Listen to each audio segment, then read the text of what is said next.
Okay. र नेपालको विद्यालय शिक्षामा मूल्याङ्कन प्रणाली कस्तो छ सबैभन्दा पहिला जानौँ। एउटा परीक्षा लिने सिस्टम छ हाम्रो, परीक्षा लिने सिस्टम छ, परीक्षा सञ्चालन र प्रमाणीकरण। एउटा सबैभन्दा पहिला साथीहरूले बुझ्नुपर्ने हाम्रो परीक्षा सञ्चालन र प्रमाणीकरण कसले कसले गर्ने हो, प्रमाणीकरण भन्छन् हैन, त्यो बुझौँ सबैभन्दा पहिला। प्रमाणीकरण, परीक्षा सञ्चालन र प्रमाणीकरण कसले कसले गर्ने त?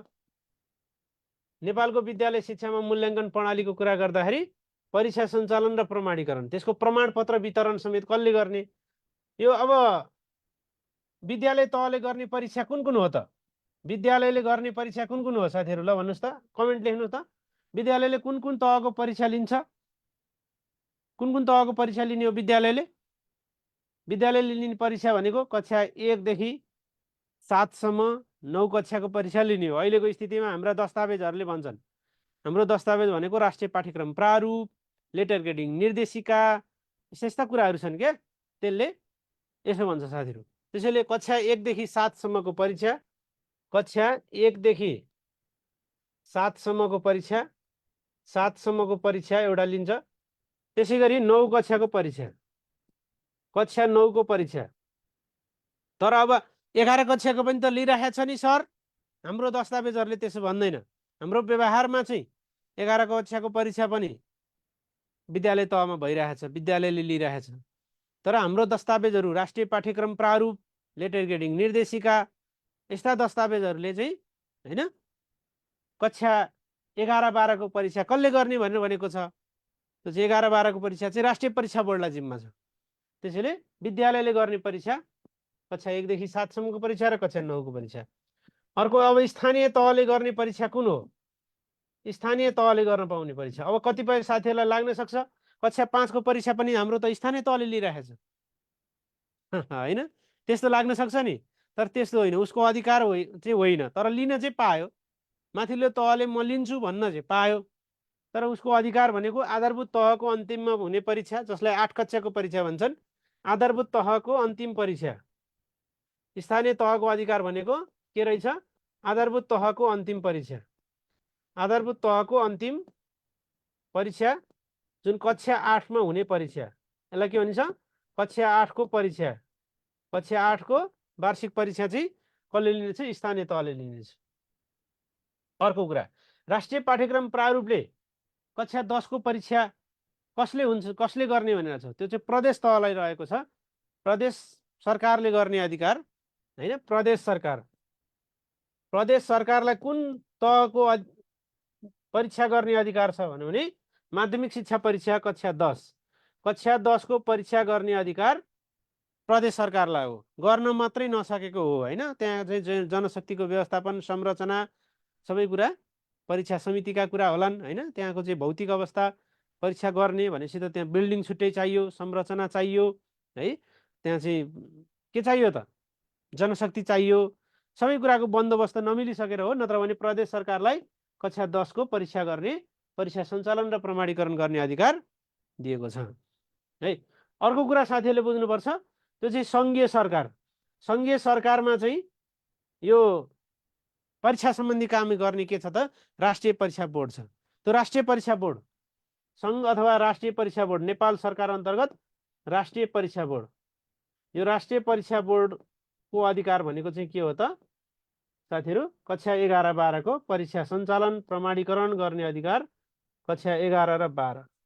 यो 11 को चाहिँ विद्यालयले गरिरहेको हो व्यावहारिक रूपमा, तर अधिकार कसलाई छ? राष्ट्रिय परीक्षा बोर्डलाई रहेको छ है त। ल अब जिन्दगानीमा यसमा केही कन्फ्युजन छ साथीहरूलाई? छैन, यसमा कन्फ्युजन छ। अब आधारभूत तहको मूल्याङ्कन कसरी हुन्छ, माध्यमिक तहको मूल्याङ्कन कसरी हुन्छ, हाम्रो पाठ्यक्रमहरूले के भन्छन् हैन, त्यसमा हामीले जान्नुपर्छ। यस्तै यस्तै कुराबाट पनि हामीलाई क्वेसन सोधिरहेको हुन्छ होइन, कुन कुन तहको परीक्षा कसले गर्ने भन्ने सन्दर्भमा यो साथीहरूलाई मैले भने है। ल अब आधारभूत तहमा कस्तो खालको मूल्याङ्कन प्रणाली छ, माध्यमिक तहमा कस्तो मूल्याङ्कन प्रणाली रहेको छ, त्यसका बारेमा साथीहरूलाई म भन्छु। आधारभूत तहमा विद्यार्थी मूल्याङ्कन कस्तो रहेको छ? आधारभूत तहमा 2 खालको मूल्याङ्कन प्रणाली छ। एउटा मूल्याङ्कन भनेको बढी से बढी आधारभूत तहमा निर्णयात्मक मूल्याङ्कन भन्दा निर्माणात्मक मूल्याङ्कन, सुधारात्मक मूल्याङ्कन, हैन, त्यो सिकाइका लागि मूल्याङ्कनलाई बढी जोड दिएको छ आधारभूत तहमा। त्यसको कुराकानी अब हामीले जानौँ।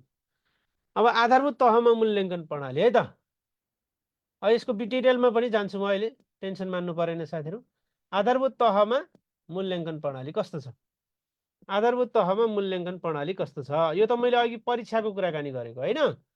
आधारभूत तहमा मूल्याङ्कन प्रणाली कस्तो छ? अहिले कक्षा 1 देखि 12 सम्म एउटै लेटर ग्रेडिङ रहेको छ। कतिपय विद्यालयहरूलाई त्यो पनि कतिपय त थाहै छैन।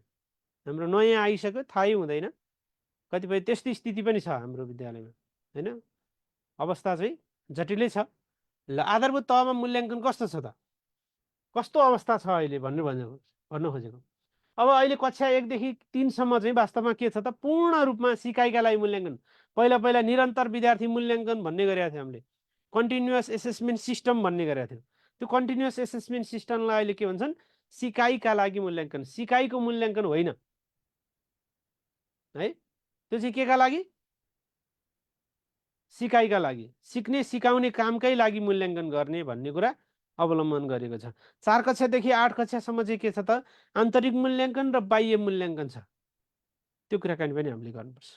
ल, अब कक्षा 1-3, कक्षा 1 देखि 3 सम्म 1-3 सम्म एकीकृत पाठ्यक्रम रहेको छ, साथीहरूलाई थाहा छ। यसमा चाहिँ सिस्टम के छ भने पूर्ण रूपमा भनेको चाहिँ के हो भने 100% भने हो के।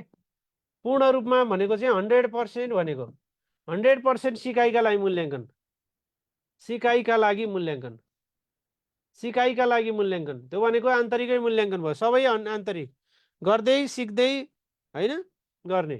सिकाइका लागि मूल्याङ्कन, जसलाई हामीले सुधारात्मक मूल्याङ्कन भन्छौँ, निर्माणात्मक मूल्याङ्कन भन्छौँ। ल, 100% पूर्ण रूपमा सिकाइका लागि मूल्याङ्कन, यस्तो खालको सिस्टम रहेको छ है। त्यसको व्यवस्था पनि 1 देखि 3 सम्म कसरी मूल्याङ्कन हुन्छ, के मूल्याङ्कनका साधनहरू रहेका छन्, त्यसका बारेमा पनि जानौँला। केही छैन। सबैभन्दा पहिला त्यो चाहिँ कति पर्सेन्ट हुन्छ त भन्दा 100% सिकाइका लागि मूल्याङ्कन। 100% वर्ष दिनभरि नै सिक्ने सिकाउने सिकाइका लागि नै मूल्याङ्कन के। सिकाउने कामका लागि नै मूल्याङ्कन। कति सिक्यो भनेर मूल्याङ्कन गर्ने होइन कि, त्यो चाहिँ सिकाउनैका लागि पहिला मूल्याङ्कन गर्ने। अनि सुधारात्मक मूल्याङ्कन भनेकै यही हो अहिले, होइन? विद्यार्थीको चाहिँ कक्षा कार्य, परियोजना कार्य, सृजनात्मक कार्यहरू, क्रिया कार्य, होइन, विद्यार्थीले गरेको टेस्टहरू, हाजिरी, विद्यार्थीको व्यवहार हो, विद्यार्थीको व्यवहार अनुशासन हेरेर मात्रै मूल्याङ्कन गर्ने, त्यस्तो खालको सुधारात्मक मूल्याङ्कन भन्छौँ, होइन? त्यसमा चाहिँ हामीले के राख्नुपर्छ? एउटा फाइल बनाएर राख्नुपर्छ। पोर्टफोलियोमा आधारित मूल्याङ्कन रहेको छ है त। पोर्टफोलियोमा आधारित मूल्याङ्कन रहेको छ। सबभन्दा पहिला यो बुझ्नु पर्यो साथीहरूले। अब कक्षा 4 देखि 8 सम्म चाहिँ एकै खालको मूल्याङ्कन प्रणाली रहेको छ। 4 कक्षामा जे हो 8 कक्षामा पनि त्यही हो। 4 कक्षामा जे हो 8 कक्षामा पनि त्यही हो। विषय पनि त्यही हो। 4 कक्षामा जुन विषय पढाइ हुन्छ 8 कक्षामा पनि त्यही विषय पढाइ हुन्छ, होइन? 4 देखि 8 सम्म चाहिँ एउटै खालको मूल्याङ्कन प्रणाली रहेको छ, जसलाई हामीले आन्तरिक मूल्याङ्कन र बाह्य मूल्याङ्कन, होइन, बाह्य मूल्याङ्कन, अन्तिम परीक्षालाई बाह्य मूल्याङ्कन यहाँ भन्ने गरिएको छ है। अन्तिम परीक्षालाई बाह्य मूल्याङ्कन भन्ने गरिएको छ। कक्षा 4 देखि 8 सम्म चाहिँ के छ त भन्दा 50% आन्तरिक मूल्याङ्कन। यो 50 लाई पनि टुक्राइएको छ, कसरी मूल्याङ्कन गर्ने। यो 50 लाई पनि 50 भित्र पनि 36 मा के गर्ने, 10 मा के गर्ने, होइन, 4 मा के गर्ने भन्ने कुरा। यो 4, 36, 10 भनेर हामीले यसलाई पनि विभाजन गर्न सक्छौँ। अहिले गरौँला। पहिला 4 देखि 8 सम्म कस्तो व्यवस्था रहेको छ त भन्दा 50% आन्तरिक मूल्याङ्कन व्यवस्था रहेको छ। आन्तरिक जसलाई निर्माणात्मक भन्छ, जसलाई सुधारात्मक भन्छौँ हामी, आन्तरिक मूल्याङ्कनको व्यवस्था रहेको छ।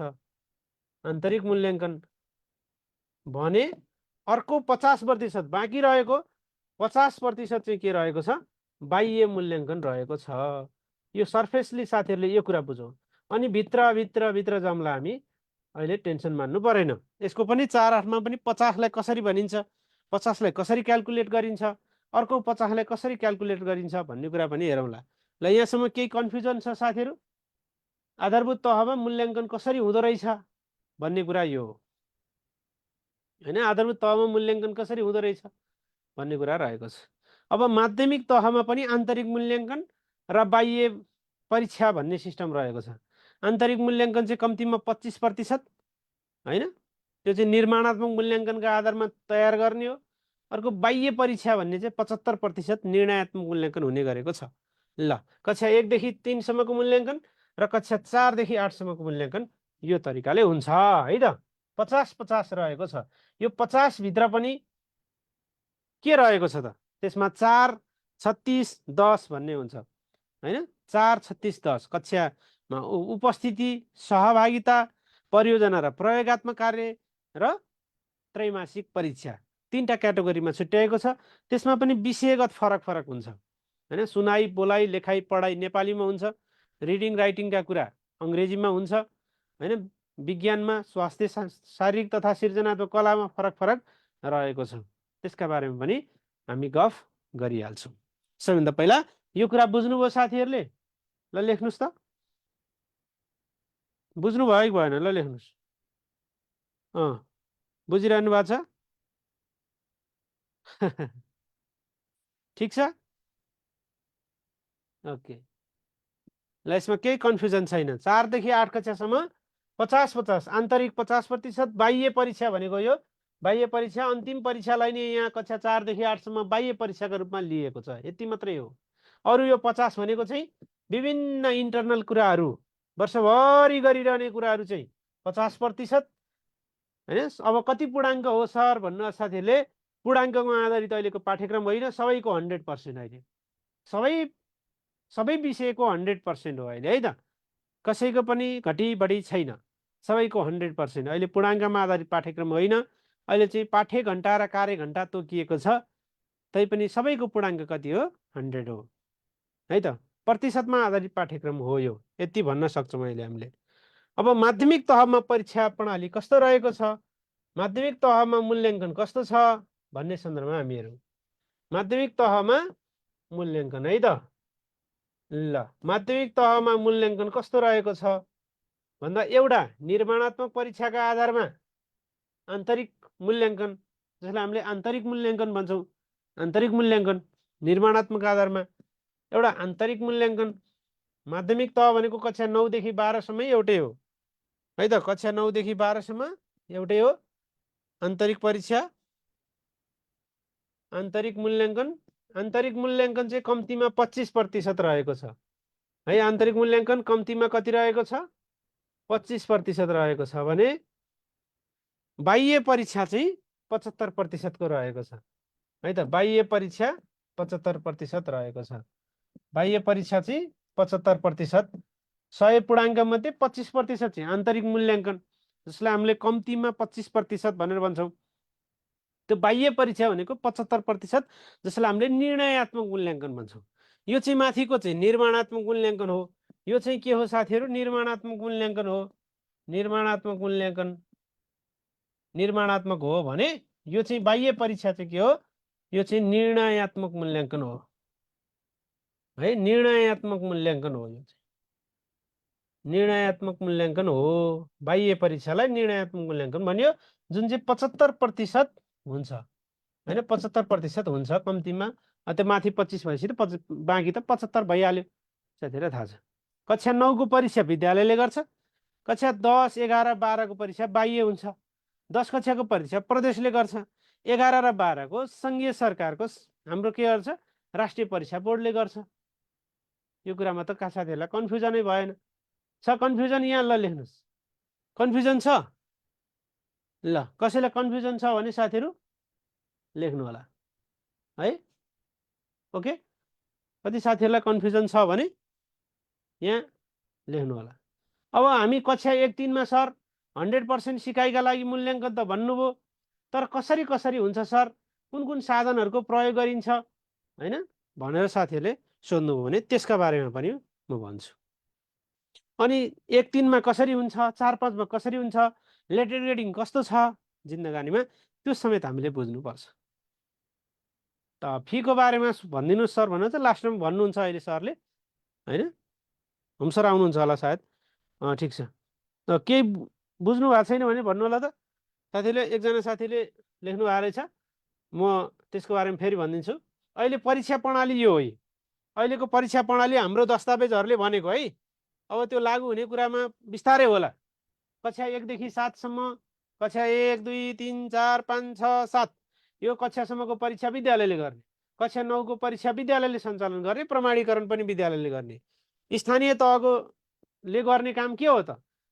हाम्रो चाहिँ स्थानीय तहले गर्ने काम चाहिँ स्थानीय सरकार सञ्चालन ऐन 2074 मा लेखिएको छ।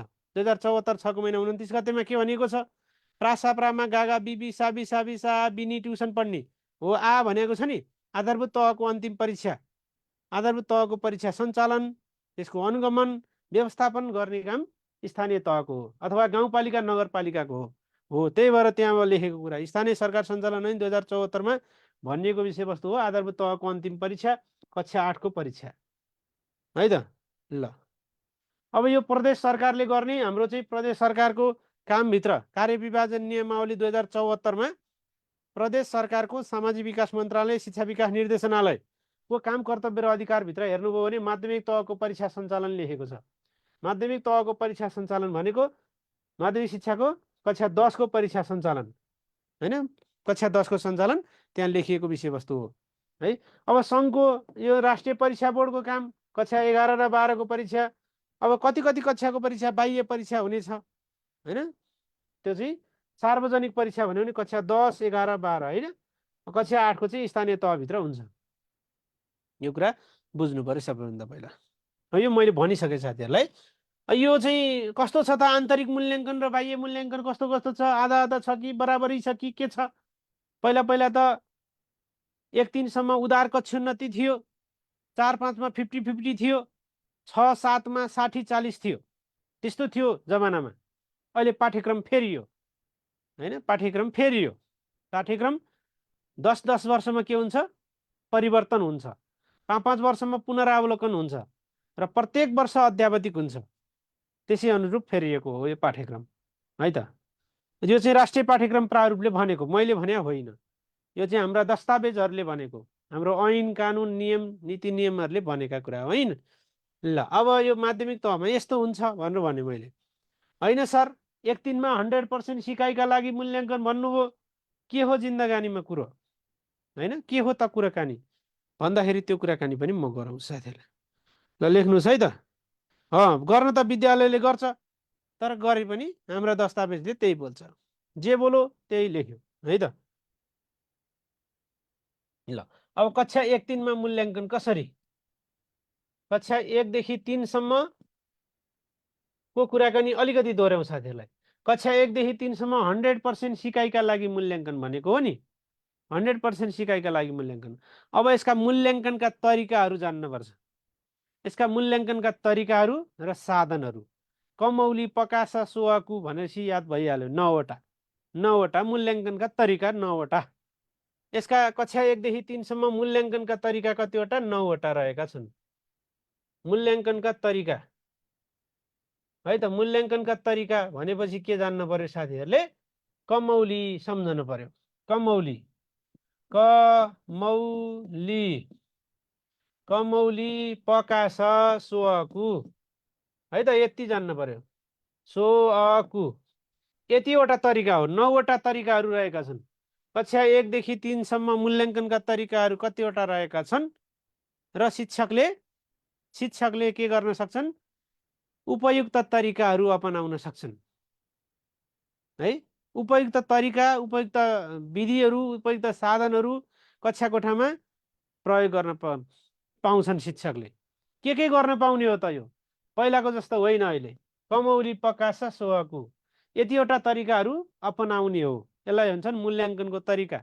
कक्षा 1 देखि 3 सम्म मूल्याङ्कनको तरिका है त। त के हो कमौली भने? क भनेको कक्षा सहभागिता हो। कक्षामा कतिको सहभागिता हुन्छ भनेर हामीले प्रश्न गराएर हेर्न सक्छौँ हैन। हामीले श्रेणी मापन गरेर हेर्न सक्छौँ, रुजु सूची प्रयोग गरेर हेर्न सक्छौँ, अवलोकन गरेर हेर्न सक्छौँ। त्यो कक्षा सहभागिता। त मौखिक कार्य हैन। लि भनेको चाहिँ लिखित कार्य, लिखित पनि गर्न सक्छौँ, मौखिक पनि गर्न सक्छौँ। परियोजना र प्रयोगात्मक कार्य पनि गर्न सक्छौँ। विद्यार्थीहरूले गरेका प्रदर्शनका कुराहरू पनि हेर्न सक्छौँ। कार्य सम्पादन र प्रदर्शन भनेको उनीहरूले स्वमूल्याङ्कन गरेर आएर पनि हामीले मूल्याङ्कन गर्न सक्छौँ। सहपाठी मूल्याङ्कन भन्ने विषयवस्तु पनि अहिले मूल्याङ्कनको साधनको रूपमा आएको छ। अहिले अभिभावकले कस्तो प्रतिक्रिया दिन्छन् विद्यार्थीका बारेमा भन्ने पनि हाम्रो मूल्याङ्कनको तरिका छ। कुराकानी छलफल त भइ नै हाल्यो जिन्दगानीमा, हो कि होइन? ल लेख्नु होला साथीहरू। ल कमौली प्रकाश सोहकु, यसलाई के भन्छन्? कक्षा सहभागिता। अब सबैको लेखिदिन्छु म, डन्ट वरी। कक्षा सहभागिता यो भनेको मौखिक कार्य, मौखिक कार्य। अर्को लि भनेको लिखित कार्य, लिखित कार्य होइन। प्र भनेको चाहिँ के हो? परियोजना र प्रयोगात्मक कार्य होइन। प भनेपछि परियोजना भइहाल्यो। अब यो भनेको कार्य सम्पादन तथा प्रदर्शन, कार्य सम्पादन तथा प्रदर्शन है। सो भनेको आफैले गर्ने मूल्याङ्कन, सो मूल्याङ्कन, सो मूल्याङ्कन है। अ भनेको चाहिँ अब के हो? अभिभावकको प्रतिक्रिया, अभिभावक प्रतिक्रिया है त। अभिभावकले कस्तो प्रतिक्रिया गर्छन् भन्ने कुरा हो। सहभागी रह्यो, सहपाठी मूल्याङ्कन, सहपाठी मूल्याङ्कन। अर्को साथीलाई कस्तो नजरले हेर्छ भन्ने पनि मूल्याङ्कनको साधन हो। कु भनेको चाहिँ कुराकानी छलफल, त्यो कुको यता लेखिदिन्छु। कु भनेको चाहिँ कुराकानी छलफल, कुराकानी छलफल। ल यति मूल्याङ्कनको साधन प्रयोग गरेर प्रत्येक सिकाइ उपलब्धिमा 1 2 3 4 दिनुपर्छ विद्यार्थीहरूलाई। प्रत्येक सिकाइ उपलब्धिमा 1 2 3 4। अहिले चाहिँ सिकाइ उपलब्धि पछि मूल्याङ्कन गर्ने हो, त्यही भएर त सिकाइका लागि मूल्याङ्कन दोहोऱ्याइ गर्नुपर्छ। विद्यार्थीले 1 2 3 ल्यायो भने फेरि पुनः मूल्याङ्कन गर्नुपर्छ, पुनः सुधारात्मक सिकाइ गरेर मूल्याङ्कन गर्ने, त्यस्तो खालको प्रचलन रहेको छ जिन्दगानीमा। ल लेख्नुहोस् त के छ, ठिक छ।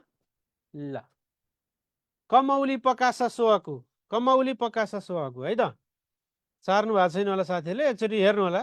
कमौली प्रकाश सोहकु, कक्षा सहभागिता, मौखिक कार्य, लिखित कार्य, परियोजना कार्य, कार्य सम्पादन प्रदर्शन होइन। प्रकाश सहपाठी मूल्याङ्कन, सो मूल्याङ्कन, अभिभावक प्रतिक्रिया र कुराकानी छलफल। यति हो मूल्याङ्कनको साधन कक्षा 1 र 3 मा है त। मूल्याङ्कनका तरिकाहरू यिनीहरू गर्नु छ। साधन त अब हामीले रुजु सूची, घटनावृत्त अभिलेख, रुब्रिक्स, श्रेणीमापन, विभिन्न फारमहरू, अवलोकनहरू गर्न सकियो। र सिकाइ उपलब्धि पछि मूल्याङ्कन गर्ने। अब प्रत्येक सिकाइ उपलब्धिका लागि 1 2 3 4 अङ्क प्रदान गर्ने। प्रत्येक सिकाइ उपलब्धि सकिएपछि प्रत्येक सिकाइ उपलब्धिमा रेटिङ स्केल गर्नुपर्ने हुन्छ, रेटिङ गर्नुपर्ने हुन्छ। प्रत्येक सिकाइ उपलब्धिमा के त रेटिङ गर्नुपर्ने हुन्छ, मापन गर्नुपर्ने हुन्छ होइन। त्यसलाई भन्छन् रेटिङ गर्ने। रेटिङ भने थाहा छ? रेटिङ सिकाइ उपलब्धि पछि हामीले के गर्नुपर्छ? रेटिङ गर्नुपर्छ। रेटिङ जानो रेटिङ। अब रेटिङ भनेको चाहिँ विद्यार्थीहरूलाई 1 दिने कि 2 दिने कि 3 दिने कि 4 दिने सिकाइ उपलब्धि सकिएपछि दिनुपर्छ। कस्तो विद्यार्थीलाई 1 दिने त, कस्तो विद्यार्थीलाई 2 दिने, कस्तो विद्यार्थीलाई 3 दिने, कस्तो विद्यार्थीलाई 4 दिने त जिन्दगानीमा। प्रत्येक सिकाइ उपलब्धिमा त्यहाँ विभिन्न सिकाइ उपलब्धिहरू तोकिएको हुन्छ, पाठ्यक्रममा तोकिएको छ। प्रत्येक सिकाइ उपलब्धि पछि रेटिङ गर्ने जिन्दगानीमा। कसरी रेटिङ गर्ने त? 1 2 3 4 क सा रा उ सम्झनु पर्यो। क सा रा उ, कमजोर, सामान्य, राम्रो, उच्च, त्यसलाई क सा रा उ भनेर भन्छ। त्यसलाई चाहिँ उपलब्धि स्तर, विद्यार्थीको उपलब्धि स्तर। मापन चाहिँ 1 2 3 4 मा भयो। पहिला जस्तो ठिक लाउने सिस्टम होइन अहिले। त के हो त कसरा उ भनेको? क भनेको कमजोर हो, सा भनेको सामान्य हो, कसा रा भनेपछि राम्रो हो, उ भनेपछि उच्च हो। त कस्तोलाई कमजोर भन्ने त? कस्तोलाई कमजोर भन्ने त्यो पनि जान्नुपर्छ।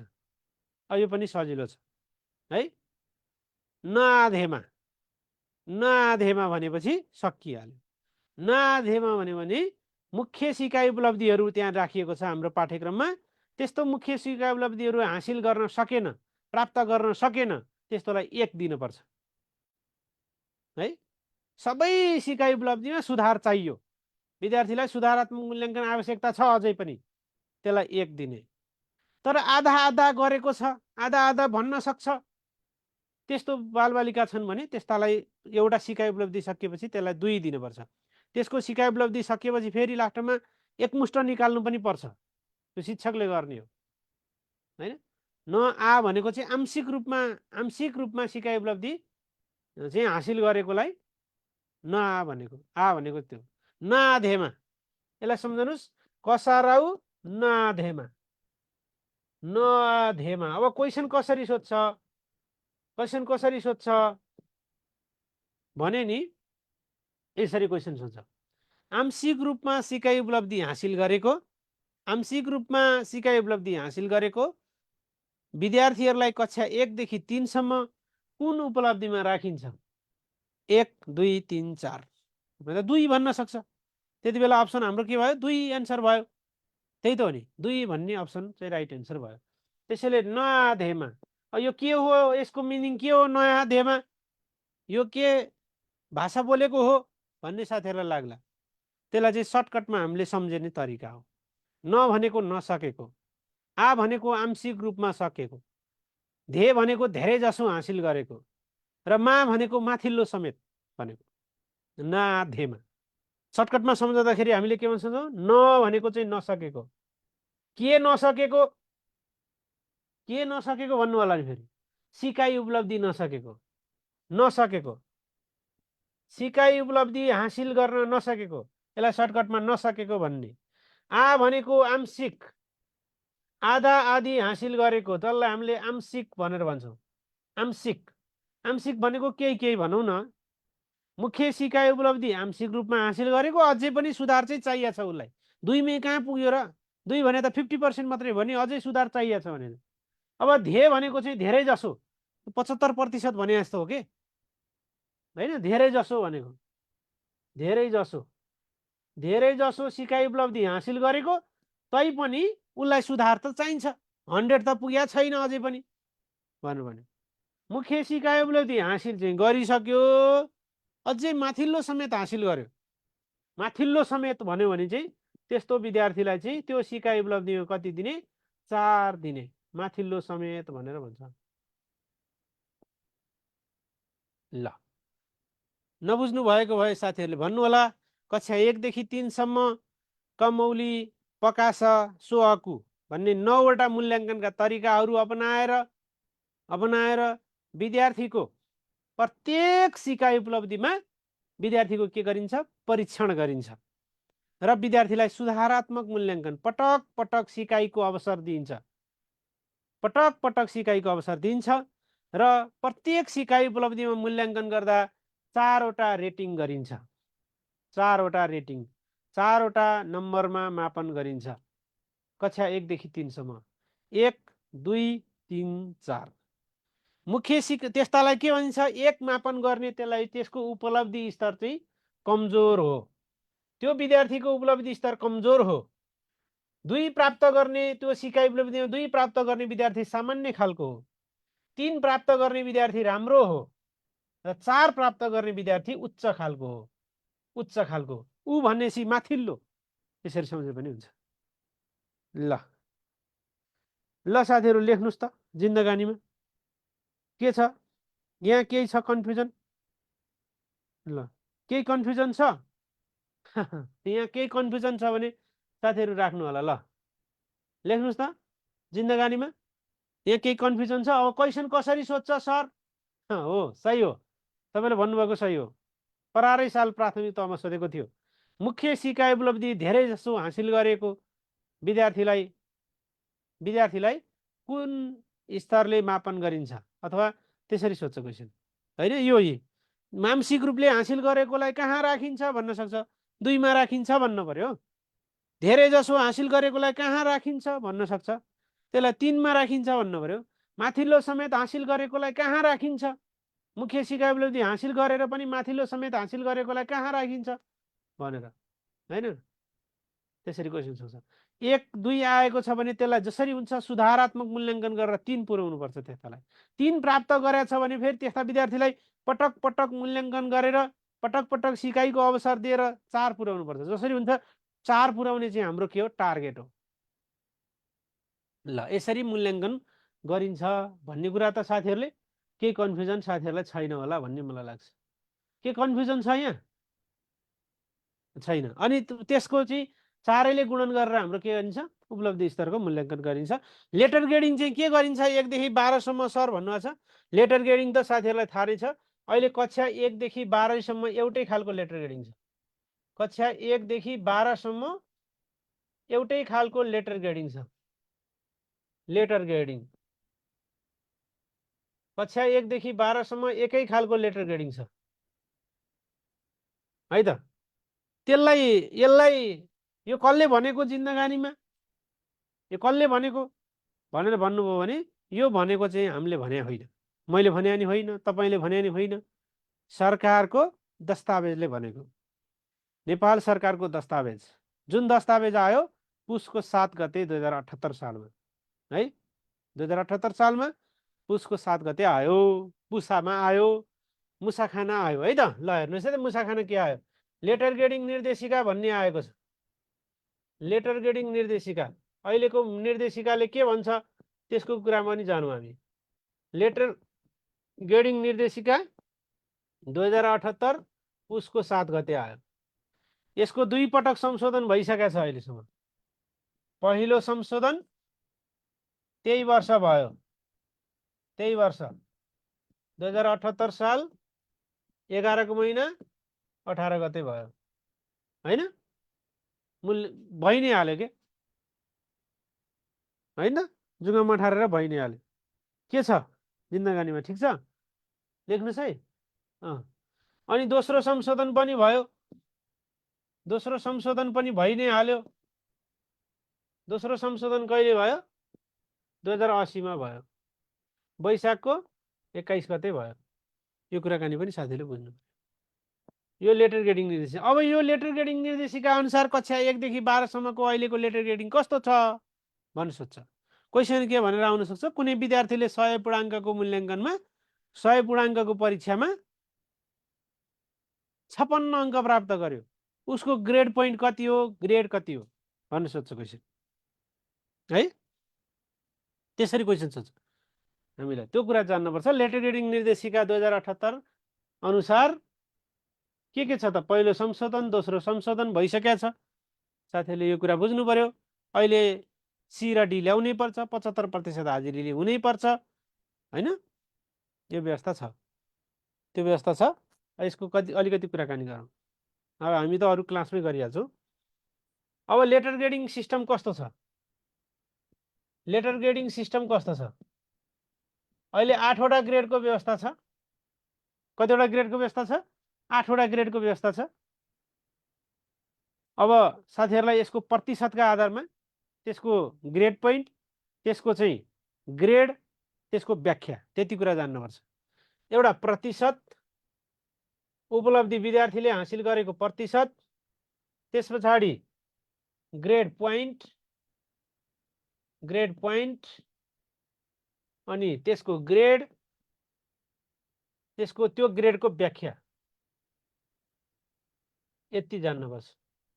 अब यहाँ 90 र सोभन्दा माथि 90 देखि 100 भनौँ, यसले कुरा तपाईँले बुझिहाल्नुहुन्छ। 80 देखि 90 भन्नु कुराकानी बुझिहाल्नुहुन्छ। 70 देखि 80 भन्नु, 70 भन्दा माथि 80 भन्दा कम भने हो यसले हैन। 60 देखि 70 भन्नु कुरो बुझिहाल्नुहुन्छ। 1 2 3 4 5 50 देखि 60 भन्नु कुरो बुझिहाल्नुहुन्छ। 6 40 देखि 50 भन्नु कुरो बुझिहाल्नु हैन। 7 हो 35 देखि 40 भन्नु कुरो बुझिहाल्नुहुन्छ। र 8औँमा 35 भन्दा कम 8औँमा चाहिँ के छ 35 भन्दा कम अहिले 8वटा ग्रेड भनेको यही हो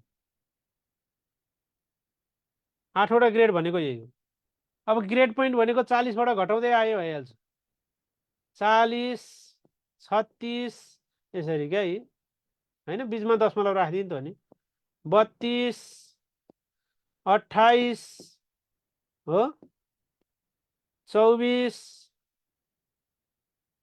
20 16 यसरी राखिदिँदा भइहाल्छ नि हैन यसरी राखिदिनु अब ग्रेड भनेको चाहिँ के हो A B B C C D A plus A B plus B C plus C D त्यसपछि अर्कोको ग्रेड चाहिँ के एनजी हैन के हो यसको चाहिँ ग्रेड पोइन्ट चाहिँ छैन तर आउँदाखेरि चाहिँ हाम्रो के आउँछ एनजी आउँछ ल A plus A B plus B C plus C D D मात्रै हो अहिले डी प्लस छैन र एनजी अब यहाँ व्याख्या चाहिँ के छ ओ ओ ई भी जी एस ए बी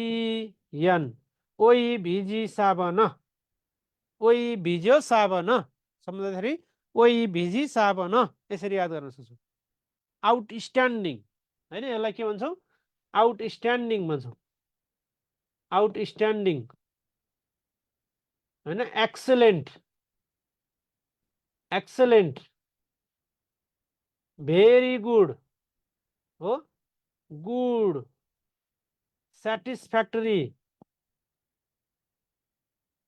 हैन एक्सेप्टेबल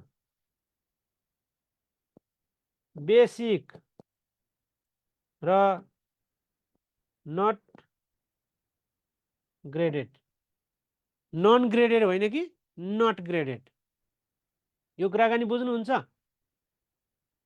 बुझिरहनु भएको छ ल हेर्नुहोस् अब नेपालीमा चाहिँ के छ त जिन्दगानीमा है बुझ्नुहोस् यो अहिलेको हो है साथीहरू टिएससी को नि काम लाग्ने रहेछ सर भन्न छ लाग्छ यो जताततै शिक्षा सेवाको तपाईँले प्रासा दिनुहुन्छ भिनी दिनुहुन्छ के दिनुहुन्छ सबैमा काम लाग्छ सबैतिर काम लाग्छ ल अब यहाँ झुकिने भनेको के हो साथीहरूले अब यो नट ग्रेडेड भने त अवर्गीकृत हो यसलाई वर्गीकरण गरिएको छैन भने हो बेसिक भने त बेसिक भनेको आधारभूत भने हो त्यसमा पनि झुकिने ठाउँमै छैन एक्सेप्टेबल भनेको चाहिँ के हो ग्राह्यता दिने मान्य गर्ने भनेको एक्सेप्ट गर्न सक्ने भनेको एक्सेप्टेबल भइहाल्यो हैन